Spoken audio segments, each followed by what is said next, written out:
Bonjour amis fidèles internautes Sénégal 7 ñu ngi leen di nuyu bu baax a baax di leen jox seen ay wàccuwaay di amaat mbégte ak contentement di ñëwaat ci li nga xamante ni moom mooy seen i entretien yi ngeen di proposer chaque jour ñu am nag mbégte ak contentement dalal fi koo xamante ni moom mi ngi bokk ci parti bi nga xam ne moom mooy PDS mais c'est un karimiste donc comme ni ma koy waxee depuis le début dinañ fi dalal nag képp koo xamante ni rek moo xam ci parti politique boo munti bokk dinañ la dalal nga daal di ñëw bu ko defee aussi ci li nga xam ne moom mooy évolution actualité bi donc premier point bi dinañu ñëw ci li nga xam ne moom mooy rejet wu candidature Karim li ci nekk ak li nga xam ne moom la ñu jàpp ne moom moo nekk ci biir problème mu double nationalité bi lan moo tax a réglé wuñ ko depuis 2019 parce que nag 2019 ak léegi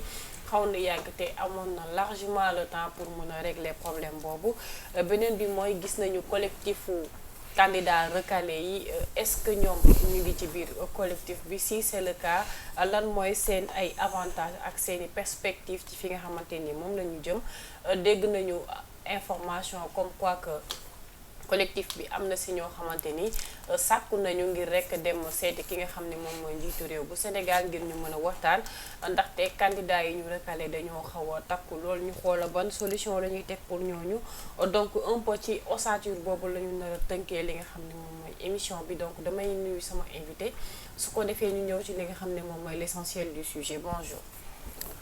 Bonjour Lalla maa ngi lay nuyu di la ziar. di nuyu tous les téléspectateurs de Sénégal 7 à travers vous ñu nuyu aussi nos militants et militantes yi nekk au niveau du Sénégal mais plus précisément dans la diaspora c'est leur frère Abdou Khader Diokhane secrétaire national du PDS responsable du parti dans la diaspora précisément en Italie maa ngi lay nuyu bu baax di leen ziar di ñaan yàlla rek lépp lu ñu fiy waxtaanee aussi mu nekk njëriñu Sénégal mais surtout pour leeral askan bi li nga xamante ni mooy dëgg te moo xew sur ce processus de l'élection présidentielle du 25 février 2024. merci Abdou Khader donc dañuy ñëw ci li nga xam ne moom moo gën a essentiel comme ni nga ko waxee tey gis nañu ñu dem ba li nga xam ne moom mooy validation officielle bu candidature Karim Meïssa Wade un bon jour ñu xëy ñu recalé ko comme quoi que dafa am benn double nationalité. loolu ban réponse ngeen ci apporté. bon réponse bi ñu ciy apporté déjà mooy comme ni nga ko wax dañu validé woon candidature am ci liste provisoire yi. te mën nañ ne foofu ak 90% ou 99% c'était déjà acté mën nañ jàpp loolu te loolu aussi la ñu waxoon ci seen communiqué donc bu ñu ñëwee ba avant le 20 précisément. ñu ne dañu rejeter la candidature du frère président Karim Meïssa Wade parce qu'il y avait demande de recours bu benn adversaire la ko mën a waxee un émissaire du candidat du pouvoir def muy Thierno Alassane Sall concernant le frère président Karim Meïssa Wade et je pense que te teguñu ko ci dëgg teguñu ko ci yoon je pense que dans le vif du sujet dinañ ci gën a waxtaan gën a sori mais bi ñu gisee rejet boobu ñun ñëpp ñu am lu ñu bett am lu ñu naqari parce que dañ jàpp ne bu ñuy wax un état de droit dans un pays bu nekk au 21e siècle le Sénégal ak li mu jaar yëpp li mu traversé Maître Abdoulaye Wade nekk quelqu'un boo xamante ni un ancien chef d'État mais surtout mu xeex pour le respect des droits et de la démocratie au Sénégal mais en Afrique 26 ans d'opposition du ñaari fan 12 ans de pouvoir mu installé ko précisément au Sénégal ba ñëpp di mën ci dund librement le droit d'aller et de revenir kon donc bu ñu demee ba gis ne tey ces 12 ans de Macky Sall mi ngi créer ce qu'on appelle cacophonie mi ngi créer chaos dans ce pays sur priver nit ñi de toute leur liberté et leurs droits il est temps que ñun ñëpp ñu taxaw ñun noonu la ñu ko mën a jàngatee parce que li xew lépp gisuñu si lu dul la main de l'exécutif sur le processus électoral te warul demee noonu surtout la main de l'exécutif sur les pouvoirs judiciaires conseil constitutionnel bi nga xamante ni malheureusement moo nekk le garant de notre constitution tey jii moom mooy continuer encore une fois di salfaañe li nga xamante ni mooy le respect des droits de notre constitution mais surtout des populations et des candidats dans ce jeu électoral. mais est-ce que tey yéen amoo leen ci part de responsabilité parce que problème mu double nationalité bi ça date pas aujourd'hui depuis 2019 ba ngeen jugee ci élection yi waroon ngeen ko mën a régler ba de telle sorte que loolu warul woon nekk li leen di permettre tey ñu éliminer leen ci course bi. bon xam nga déjà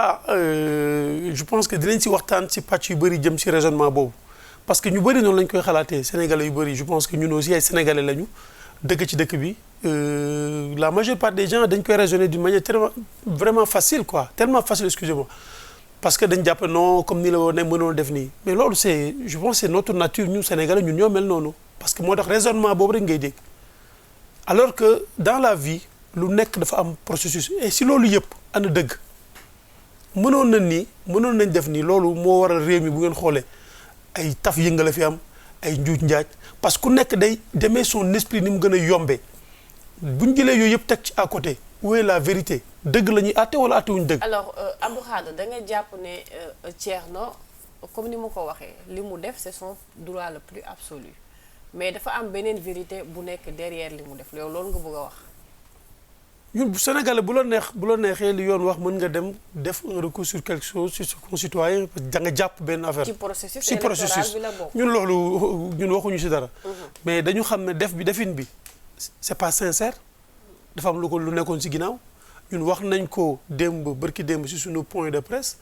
wax nañu ne ki ko yónni ak ñi ne ci ginnaaw le lobby du premier ministre qui est derrière tout ça. ah bon waaw mais li ngay def nii accusation. waaw c'est de l'accusation waaw. ñun mais est-ce que am nga li nga wax nii c'est fondé aussi. waaw ñun ñi ko wax ci point de presse officiel kay ça veut dire que li ñu wax am na fu ñu ko teg. on a des éléments. waaw léegi di ngeen ci xam dara le processus est déclenché. d'accord ñun ñu ngi ci yoon boobu tudd nañ ay tur. wax ay nit de Farba Ngom à Latif Coulibaly wax ne aussi ni mu demee avec les juges yi nga xamante ñu ngi conseil constitutionnel te tey jii seen loxo setul ci mbir mi ça veut dire que yooyu yëpp tey ñun bu ñu ko waxee c'est parce que duñu parti bu ndaw on n'a pas un petit candidat xam na li nga xamante ni tey jii lii ñu wax yëpp xam nañ fi ñu ko teg te ñu ngeen ci dox jëm ci te Sénégalais dina leer seen bopp mais li ñu bëgg a wax mooy même su fekkee ne tey jii Thierno Alassane Sall dafa indi tey ne dafay porter un recours sur le dossier du frère président Karim Meïssa Wade mais d'abord na indi un document valable tu peux pas prendre un document bu ñu tiré dans le net non identique. da ngay jàpp ni document bi mu présenté nekkul document bu authentique. mais c'est pas authentique loolu Sénégalais xam nañ ko. d'accord même moom xam na ko le conseil constitutionnel xam na ko déjà foofu nit waroo ci gëm sax ci loolu parce que tey dans le net on tire du tout lu ne lañ fay génne kon tey yow en tant qu'un candidat nga ne da nga sérieux da nga bëgg réew mi sooy accuser sa moroom sa concitoyen da nga war a nekk ku responsable et moi je vois lu irresponsable laa gis ci moom parce que moi je veux pas comprendre un document tiré dans le net bu amul authenticité mënoo ko jël vraiment di ko déposer sax ci un recours parce que sur l'élection présidentielle pour man dafa manquer élégance et dafa manquer aussi de vraiment d'information c'est juste que il avait un projet bu ñu bëggoon tegal les juges du conseil constitutionnel pour ñu mën a def benn mission il fallait ñu am benn argument. ban mission lañ bëggoon def. l'élimination de Karim Wade. ok qui continue encore di ñu persister c'est di ko subir l'injustice de 2012 jusqu'à présent avec ce régime de Macky Sall et Sénégal yëpp tey day baax ñu def rappel parce que tey le frère président Karim Wade est l'homme politique qui en subit beaucoup plus trop dans ce pays-là de 2012 à maintenant te tey ñi ñu àndaloon sur ce régime. de notre secrétaire général national président Maître Abdoulaye Wade mais 99% de ces gens-là ils sont à côté du pouvoir jege Macky Sall tey ànd ak Amadou Ba di teg ay galgal Karim Wade encore une fois kon où est la bonne foi de tout ce ci lépp ni ana li ciy dëgg. mais Abdou foofu il faut ñu taxaw fi parce que boo xoolee aussi ci candidat yi nga xam ne ñoom la ñu rejeté wuñu Karim Meïssa Wade kese gis nañu ne Ousmane Sonko aussi rejeté nañ ko. donc ni Thierno defee recours ci Karim noonu la Amadou Ba defee recours contre Bassirou Diomaye Faye ak Cheikh Tidiane Dièye donc bu fekkente ni ci conseil constitutionnel ngeen nar a joxoñ baaraamu tuuma est-ce que doo leen juum aussi parce que du benn recours boobu kese la ñu rejeté. loolu diversion la woon. le fait que ñu lancé plan bi xam nga lépp film la. diversion. waaw xam nga non diversion. non xaaral rek dañuy waxtaan quoi xam nga tey ji loolu yëpp stratégie bu ñu tegoon la aller directement sur Karim Wade day flagrant aux yeux des Sénégalais aller directement attaquer Karim Wade ñëpp day flagrant il fallait ñu teg loo xamante ni tey Sénégalais yi débat bi dina ubbeeku ñu dugalaale ci Karim Wade téye seulement Karim Wade bu doon sax dañ ko téye ci dëgg dinañ ci ñëw comme ni ñu ko waxee si waxtaan bi mais si liñ ko téye ñun jàpp nañ ne dëgg amu fa te yoon nee na dëgg amu fa kon su fekkee yoon dëgg amu fa kon mënuñu continuer encore de subir cette injustice là te ñun ñu xam ne tey pouvoir bi d'après ñoom leurs informations ñu amoon avant même ñu joxe verdict du vent xam nañu tey bu ñu demoon élection Karim Wade menace la pour jël élection yi si ñoom te loolu lu réel la Sénégalais yi ils étaient prêts pour accompagner le frère président Karim Wade mu gagner ces élections et ñun on est convaincus nos militants sont restés debout Sénégalais yi sympathisants et les responsables ñëpp a ngi taxawoon doon xaar le retour parce que c'était déjà un retour acté pour mu ñëw pour mën a battre campagne ànd ak ñoom ci liggéey bi kon tey bu ñu gisee lu mel nii pouvoir bi di ko orchestré te wax naa la ko ne dañ ko wax suñu point de presse cité ay tour de Farba Ngom à Latif Coulibaly ànd si ak des juges yu nekk les 7 sages am ñu si bokk kon tey li ñu wax xam nañ ko te dinañ ko démontrer ndax le processus est déclenché ñun dinañu topp ba mu jeex te li ñu leen wax mooy tey élection yi mënul am sans ñu delloowaat Karim Wade li nga xamante ni mooy sa candidature mu continuer jogante comme sénégalais yi ndax ba ñuy joxe le 20 le verdict Karim Wade était exclusivement sénégalais. d'accord loolu sa kàddu la duñu ko dindi mais tey fan ngeen toll ci li nga xamante ni moom mooy recours bi parce que aussi conseil constitutionnel permettre na bu mu publier liste bi am ngeen 48 heures pour déposer seen recours est-ce que def ngeen ko. Bon, je pense que li ma ko waxee on a un parti organisé très organisé avec un leader avec un secrétaire général boo xamante ni tey xam na lu muy def on a un candidat qui est macha allah quelqu'un boo xam lu muy def kon tey dañu gëm ne si yoon boobu ñi ko war a gérer je pense que xam nañ la ñu war a def te ñu ngi koy def ndax ñun aussi ku nekk da nga am sa rôle je pense que tey un communiqué bu ñu ko defee li ngeen ci war a jot comme information vous la presse vous l'aurez mais li ci am solo mooy ñun wax nañ la ko si suñu point de presse wax nañ leen ko aussi si suñu communiqué tous les voies et recours yi ñu am dinañ ko utiliser ba mu jeex ba pare di appeler à la résistance à nos militants aux Sénégalais d'abord au conseil constitutionnel du ñu def recours dañuy def réclamation c'est très important ñu préciser loolu parce que conseil constitutionnel ay décision am mënoo ci def recours on fait des réclamations donc ñun nous ferons une réclamation ou des réclamations selon ñoom ni ñu ko concevoir mais li ci am solo mooy am nañu des preuves palpables yu ñu wan ne tey su ñu defee réclamation yi dañuy jàll au niveau même du conseil constitutionnel parce que ñoom seen bopp xam nañu ne nu ñu rendre cette décision xam nañu ne teguñu ko ci dëgg teguñu ko ci li nga xamante ni moom mooy seen rôle en tant que conseil constitutionnel garant de notre constitution parce que le conseil constitutionnel du tribunal waruñu àtte dañu war a jël des faits ñu jël des décisions alors que sur leur table amoon nañ les faits réels ñu leen di montrer que le frère président Karim Meïssa Wade est exclusivement sénégalais parce que ñoom ils devaient rendre le verdict aux Sénégalais le 20 janvier alors que même bu fekkee ne dañu ne le 16 le décret officiel bi génn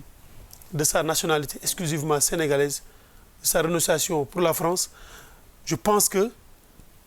c'est quelque chose de plus même positif pour les réconforter ñu jël décision ah kon kii li mu ñu waxoon il n'a pas menti li mu ñu waxoon ne il est exclusivement sénégalais déclenché na processus de renonciation de la nationalité française lu dëgg la ci moom et qu'est-ce que ça veut dire la déclaration sur l'honneur encore une fois il faut qu'on y revienne un peu l'honneur c'est quoi c'est-à-dire l'honneur c'est la bonne foi c'est que la personne est lu gën a fort ci moom lii dëgg li mu jàpp ne mooy dëgg loolu mooy honneur et nit ki bu taxawee sur sa bonne foi mu gëm ne moom li mu lay wax dëgg la te dara du ko dindi te encore yàlla def ay firnde ñëw dëggal li mu wax nan nga war a àtte parce que moom li mu la wax loolu am c'est la vérité la wax dana la fenuma la li ma la wax mooy dëgg ndax def naa lii damay respecter sama constitution damay def li sama constitution sant mooy je déclare sur l'honneur que man renoncé naa sénégalais kese la loolu la wax il faut que nit ñi la déclaration sur l'honneur ñu wax sénégalais qu'est-ce que ça veut dire parce que je pense que l'honneur dañ ko tekkilul nit ñi ci olof wax lan lay jëriñ pour ñu xam ça veut dire que même nit ki bu koy gëm honneur ça veut dire mooy nit boo demee nag ba sa dignité sa ngor lépp nga sànni ko ci mbal yi ba sa wax mënu mel ni ngelaw bi romb su boobaa mën nañu am ay doute tey bu doon la mu wax dañ ñëw gis safaan je pense que buñ ko attee nit ñi duñu wax mais su fekkee la mu wax dëgg la ay documents ñëw firndeel ko 2 à 3 fois et donc conseil constitutionnel son devoir et li mu waroon def en tant que garant bu ne les 7 sages la sagesse voudrait que ñoom ñu jël ce processus ñu ne ah yow li nga wax kii gis nañ ne du dëgg ndax moom ba muy wax sur sa bonne foi la mu wax dëgg mu ngi nii firndeel na ko. d'accord Abdou dafa am fu ma bëgg ñu taxaw fa tuuti parce que da nga ne yéen da ngeen fas yéene résister tey Sénégal du Karim kese moo fi subir injustice tey mën nañu jël ay exemple yu bari ci ñeneen ñi leader yoo xam ne ñu ngi fii tey seen manque d'unité boobu est-ce que du moom moo andi lii parce que depuis avant parrainage yi gisoon nañ gars yi lancé ay mouvement F24 ainsi de suite mën na ci jël exemple yu bari mais masuñu gis PDS mu ñëw participer si wala mu bokk si tey amaane na bu fekkonte ni bi ñëpp a jugandoowee bokkoon ngeen ci ñi nga xamante ni aussi jugoon ngeen taxaw temm ngir xeex bépp injustice moo xam bu jugee si yéen ak mu bañ a jugee mu bokk si yéen est-ce que tey loolu du leen doon permettre tey ngeen bañ a wéet ci xeex bi. ñun mënuñu wéet ci xeex bi parce que je pense que tout Sénégalais boo xamante ni da ngay xeex l'état de droit le respect des libertés. mënoo xool mais Karim nekk fi woon. non mais Karim c'est une personne qui est en train de subir cette injustice. Est-ce que de son propre gré la demee Qatar? C'est ces questions-là que les Sénégalais ne posent jamais. Non, il faut qu'on y revienne parce que aussi xam nga certaines questions bu ko nit di poser. Sénégalais di déglu day baax aussi Sénégalais bi xam kii laaj bu mu laaj lu waral lii. C'est de ton droit de poser cette question. Et je l'accepte. Mais aussi c'est de mon droit de rappeler aux Sénégalais le pourquoi. Cette question amul sens. Pas de yow mais que nit ñi di ko war di poser seen xel. Parce que xam nga tey Karim mi ngi fële toog mais Karim jëlul avion boppam dem toog Qatar. Il a rappelé Karim moom dañ ko emprisonné 3 ans et demi presque aussi à Rebeuss. non loolu on a disconvenu. non mais xaaral parce que loolu mooy indi lii mais loolu mooy indi lii non parce que Sénégal foo ñu xam aussi. à travers des postes gis nañ ay nit yoo xam ne nekkuñu ci dëkk mais souvent bu dëkk ba tolloo fenn dinañ bind wala ñu wane ni ñoom kat ñu ngi compenser ak li xew. foofu laa la bëgg a ñëw siège boobu laa non foofu ngay ñëw te foofu laa lay bëgg a confirmer li nga wax aussi on l'a fait. parce que tey dama ne le fait mu nekk en prison d'une manière injuste pendant 3 ans mu subir ko ñu jógee fu ñu exiler ko il faut que Sénégalais yi xam le mot exil qu'est-ce que ça veut dire d'abord il n'est pas génnul de son propre gré demal boppam dañ koo jàpp jagatee dugal yóbbu exiler ko. defal ko passeport boo xamante ni dafay jeex sur le champ mënul ñëwaat kon tey bu ñu ngi revendiquer naan Karim Sénégal mooy nit ñi seen bopp ils réfléchissent même pas à la fin parce que tey su fekkoon dafa nekk français tey le passeport français di dem ak di fu ko neex kon donc Karim pouvait rentrer au Sénégal comme il veut sur ce truc de la nationalité à quoi ça a servi à Karim Wade être français il a servi le Sénégal du début à la fin. Être un ministre du Sénégal, signer des contrats pour le Sénégal, défendre le Sénégal, voter au Sénégal. Tu as jamais vu Karim Wade mu nekk ci benn fil di voter en France. Bu fekkee c'est un Français war na remplir ses devoirs de citoyen français. Fan la ko Sénégalais yi gis mu nekk en France di rang di voter pour un parti politique ou un leader. Au Sénégal nit ñi gis nañ ko. Il l'a fait ici à Dakar. Servi le Sénégal ces 2 enfants yi gën a mag juddoo Dakar te bokkul ak ñi nga xamante ni bu seen jabar toll diggante ñu ne demal États-Unis nga am doom pour am nationalité pour xeeb seen réew parce que système de santé bi baaxul ñoom ñi nga xam ñoo ñuy gouverner ñooy def système de santé bu bon léegi bu seen jabar yi tollee diggante ñu ne demal nga dem fi nga xam ne système de santé bi baax na tey nga ne ñoom ñoo ñuy gouverner regarde-moi ça ki nga xamante ni moom nee nañ français la au moins respecté na suñu système sanitaire ba ay doomam juddoo ci réew mi. La différence de Karim et ces gens-là, c'est quoi? Lui, il est honnête, sincère. Alors que les gens qui nous dirigent, ils ne sont pas honnêtes, ils ne sont pas sincères. D'accord. Et dans ce pays, ce que j'ai noté, il faut être malhonnête pour être quelqu'un. Il faut être malhonnête. Et malheureusement, c'est désolant de le dire. Mais au Sénégal d'aujourd'hui, il faut être malhonnête, ingrat, injuste pour être un Sénégalais dans ce pays et quelqu'un dans ce pays. Mais les gens honnêtes, respectueux, dignes, comme Karim Wade et Ousmane Sonko di ñu bañ bëgg l'état de droit pour ce pays gis ngeen ni ñu mujjee et c'est ça que le Sénégal doit déplorer. alors gis nañu benn collectif boo xamante ni les candidats recalés dajaloo nañ fa l'autre jour aussi def nañu sorti d'abord est-ce que yéen vous faites partie de ce collectif. foofu dinañ ci ñëw. fa lañ jëm ñun on est un parti boo xamante ni je pense kuy xeex état de droit ñun nga war a jàppale. ndax ñoo ko fi jiite te duñ ci des ginnaaw mais nag duñu parti boo xamante ni dañuy yëgal ñun lu ñu bokk dañ koy waxtaanee ak nu ñu koy defee mais duñu jóg rek dégg mbir daw na ci réel mooy li ma la wax léegi on est un parti organisé lépp loo xamante ni day dem say alliance sur toute chose je pense que xam nañ ñi ko gérer ci parti bi te xam nañ ñi ciy bokkee buñ ci waree bokk rek dinañ ci bokk l'essentiel xeex la et puis l'opposition c'est quoi on est au XXIe siècle on est aussi dans le champ politique on a 300 et quelques partis on a des idéologies yoo xamante ni bokkul on a des pensées yu bokkul ku nekk ni nga bëgg a yore réew mi ku nekk nooy xeexee les libertés et la démocratie c'est pas par force dañu war a nekk ci benn bloc pour xeex encore une fois. waaw mais am na fu xeex di toll aussi unité bi daf ci am. mais l'unité c'est de combattre quelque chose. l'unité c'est de combattre quelque chose ensemble dans le sens où le concept qui est important nous tous mën nañu xeex l'injustice et l'arbitraire l'état de droit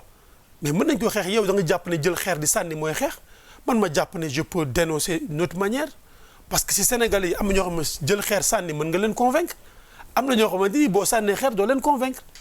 am na ñoo xamante ni boo toogee waxtaan ak ñoom dans des plateaux de télévision mën nga leen convaincre ñu rejoindre ce combat kon donc ça veut dire que comme on est des oppositions une opposition plurielle que chacun mène son combat mais le concept des combats mooy lan que réew mi ñoŋ ci ay état de droit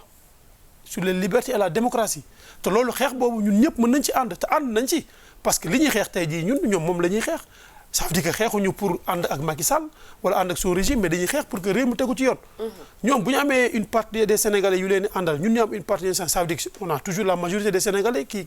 yuy participer ci xeex bi et c'est important l'essentiel que ñu def loo xamante ni pour teg réew mi ci yoon la te ci loolu la ñu nekk. d'accord ci biir collectif boobu gis nañu information bi nga xamante ni nii génn na muy benn présumé rencontre boo xamante ni ñoom. dañu ko bëgg a démarcher à l'endroit du président de la République pour que tey ñu xool naka la ñuy waxtaanee seen biir pour que candidats yi nga xamante ni ñoom la ñu jot a recalé ñu mën leen xool seeni mbir bu fekkente ni mën nañ ko jooyante ba ñu ñëwaat retrouver wu ci li nga xam ne moom mooy course bi tey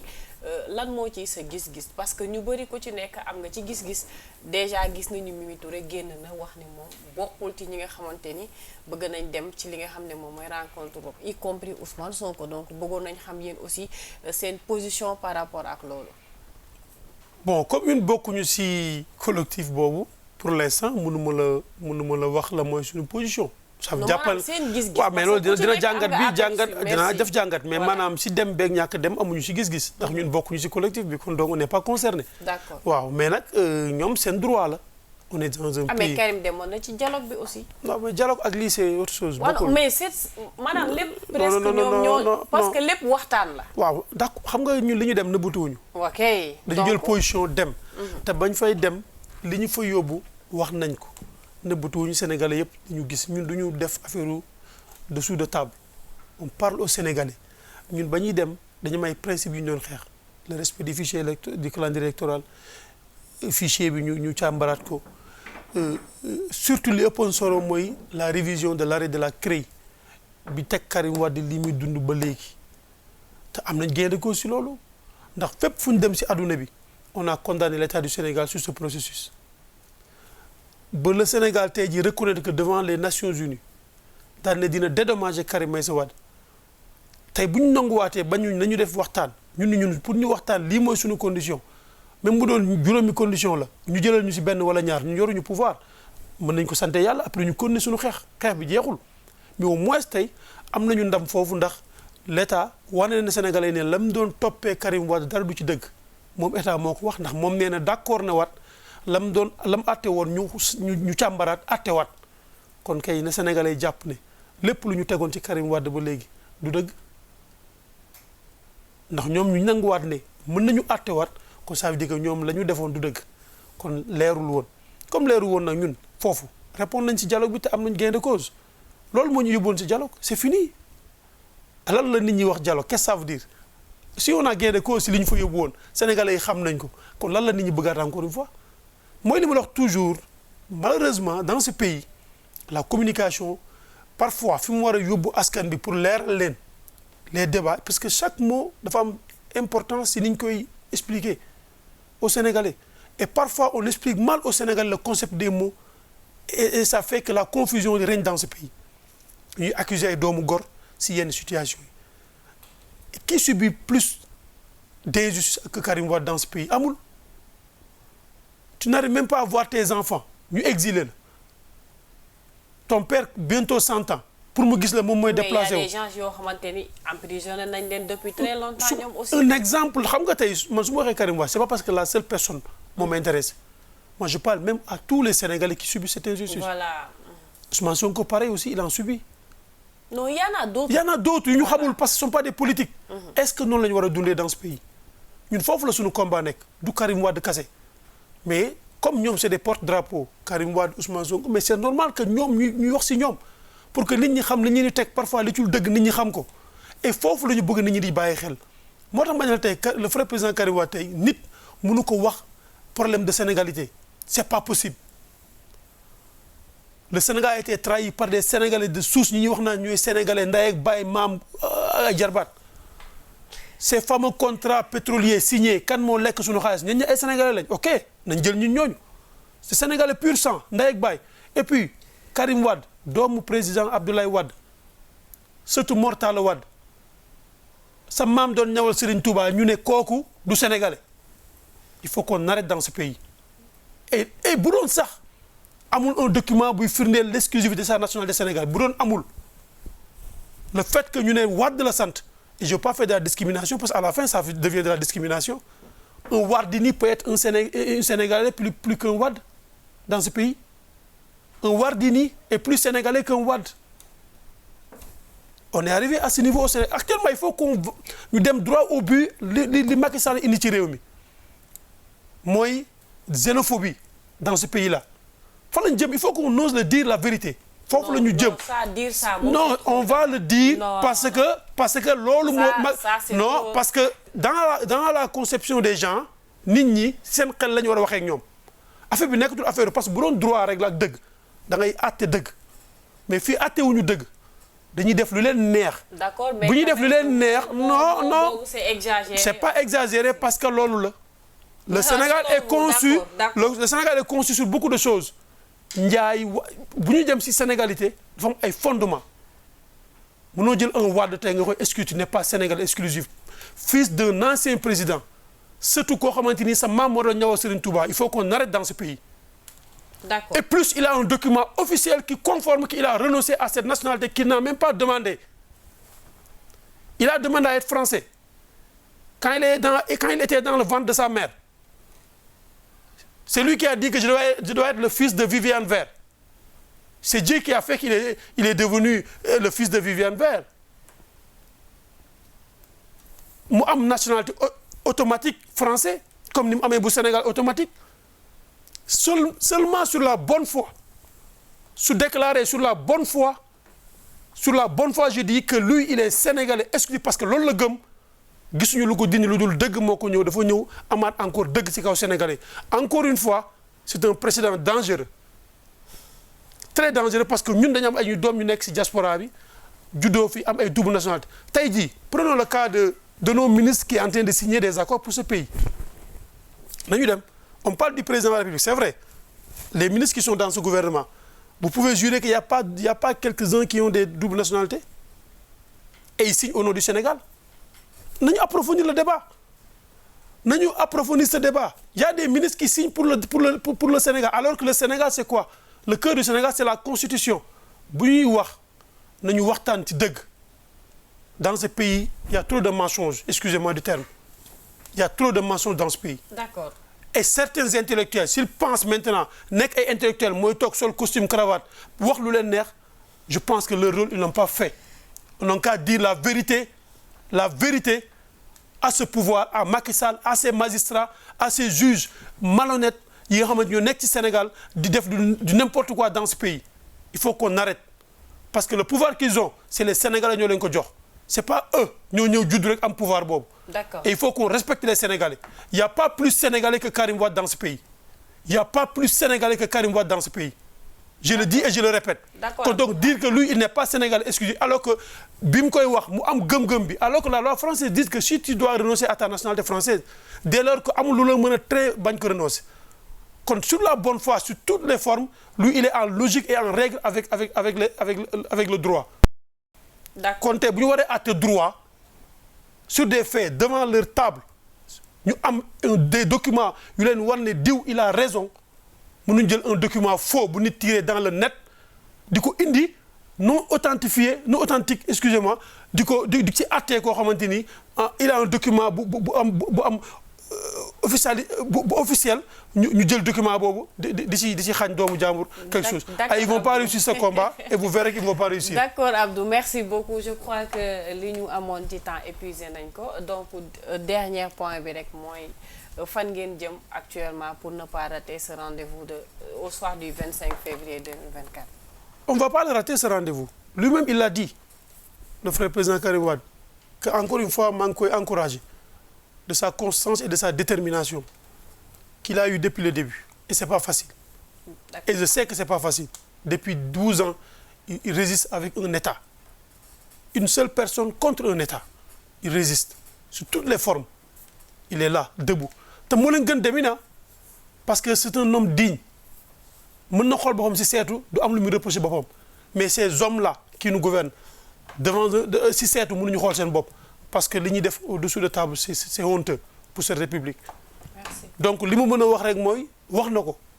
te ñun ñëpp taxaw nañ di ñaan aussi nos militants qui se mobilisent sur la résistance qu'on a appelée li ñëpp taxaw parce que foofu lañ jëm avec ce régime toutes les sections les fédérations d'ici et d'ailleurs vont se mobiliser, attendre le mot d'ordre. Et c'est lancé. Lui-même, il va porter ce projet et ce combat avec ce régime. Parce que dafa jeex. On est arrivé à terme avec ce régime. Mënul wëy. Cette élection, nous allons y participer. Dinañ ci bokk. Dinañ ci bokk Karim Wade dina nekk candidat. Bu ñu bëggee xañ Karim Wade par force si jaay doole encore une fois, il sera candidat actif. Duñ leen wax nag ni muy demee. Mais on sera... Non. On a un processus bu ñu lancé dañuy déglu. D'accord. bu ñu paree dinañ xam nu ñu def incha allah très rapidement merci beaucoup amoon nañu mbégte dalal la donc moo bàyyi la nga tàggatoo ak internautes yi ba beneen yoon incha allah. waaw maa ngi lay sant aussi di sant internautes yëpp di leen ziar di wax rek na Sénégalais yi nañu yeewu nañu éveiller seen conscience yi bañ di topp parfois ñi nga xamante ni si plateau télévision yi dañuy jël des arguments soi-disant chroniqueurs du n'importe quoi dans ce pays. Et je pense que ce pays est gâché à cause de ça. Il faut qu'on ose le dire. Ces soi-disant chroniqueurs, ce mot-là, je ne sais même pas ce que ça veut dire dans la communication. Mais ces gens-là, beaucoup d'entre eux, je ne vais pas dire tout le monde. En fait, ça fait partie aussi je sais que ça veut dire chronique. Du style je sais que ça veut dire chronique. Je sais. Voilà. Mais les gens qui sont dans les plateaux, qui font des chroniqueurs, je pense que chronique, dafa am sens bu ko tax a jóg. Chronique, on a toujours vu des gens en Europe, ici, qui font des chroniques hebdomadaires yoo xam dañuy wax la réalité des choses mais li ñu gis léegi kenn xamul lan la bu ñu ci dugg parce que ça va être un autre débat. Mais di wax rek nañuy def attention si li ñuy dégg parce que aussi nit buy analyser des faits il faut analyser jusqu'au fond